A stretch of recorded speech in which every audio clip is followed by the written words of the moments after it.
Hello everyone, and welcome to another episode of the Armory. Before I start, I want to quickly apologize for my bad mic quality. I kinda had to use a different microphone for this for miscellaneous reasons, but it should be fixed by next week's episode, so look forward to that, I guess. Oh, also a brief reminder that I have a Discord server, so the link is in the description if you want to join that. Anyway, as you could probably tell by the title, today we're going to be taking a look at a giant battle axe that is the Scotsman Skullcutter. The stats for this weapon are pretty straightforward. For the pros, you get a solid plus 20% damage and a bigger melee range, and for the cons, you suffer 15% slower movement speed when you have it out, as well as it taking longer to switch to and from this weapon. Now, out of these stats, the thing that everyone sees is the damage bonus. 20% is nothing to sneeze at, especially when you consider that you're now dealing 78 damage per hit instead of 65. Now, while that might not seem to be that much of an improvement, you have to keep in mind that you also have a longer melee range to back it up, and that's not even mentioning the fact that you can still get random crits with this thing. Yes, that is right, the melee weapon with upgraded damage and swing range can still one-hit crit you. And it freaking hurts. Critical hits do 234 damage, meaning it's going to one-shot anything that isn't a heavy. Heavies aren't actually safe, though, because landing a second hit is guaranteed to kill no matter if it crits or not.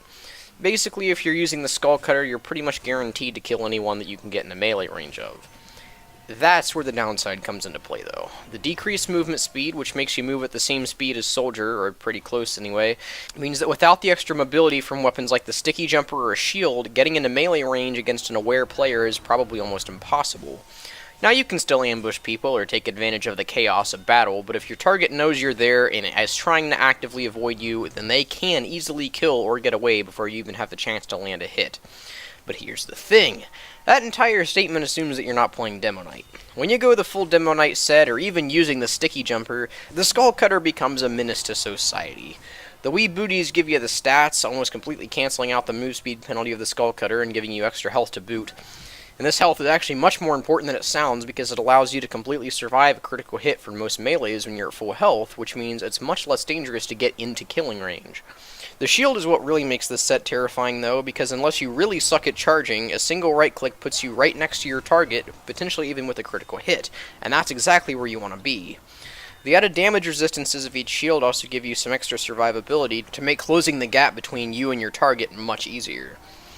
Now, there actually is one more hidden downside in the form of not being able to taunt kill. Now, it's not like you're actually going to need to taunt kill anyone since you have the random crits, but it is somewhat unfortunate when you have a good opportunity to use the execution taunt and just don't have the ability to.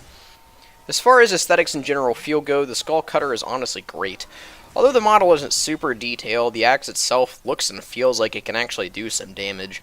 It's kind of hard to describe, but the model combined with the way that Demo swings his swords makes the thing feel like it has some weight to it. And considering the stats and the purpose to this weapon, that's exactly how it should feel, so it does its purpose pretty well.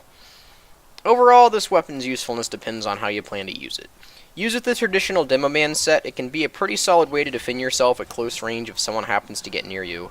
The fact that it's the only sword-type melee that doesn't have any adverse effects when it's not drawn makes it a good choice if you don't like the bottle, plus the damage boost gives you a better chance of winning the melee fights. When used with the Demo Knight set, though, this thing is fantastic. The ability to obliterate anything you get into range of is something that nearly all other swords lack. The only real downside is that unlike swords like the Hazatuichi and the Eyelander, it doesn't lend itself well to survivability, but that kind of makes sense given its ability to one-shot basically everything. It's definitely the best choice if you value being able to deal damage over being able to take damage. Either way, this one goes in my actually really good tier, so if you haven't played with this one much, I highly recommend doing so.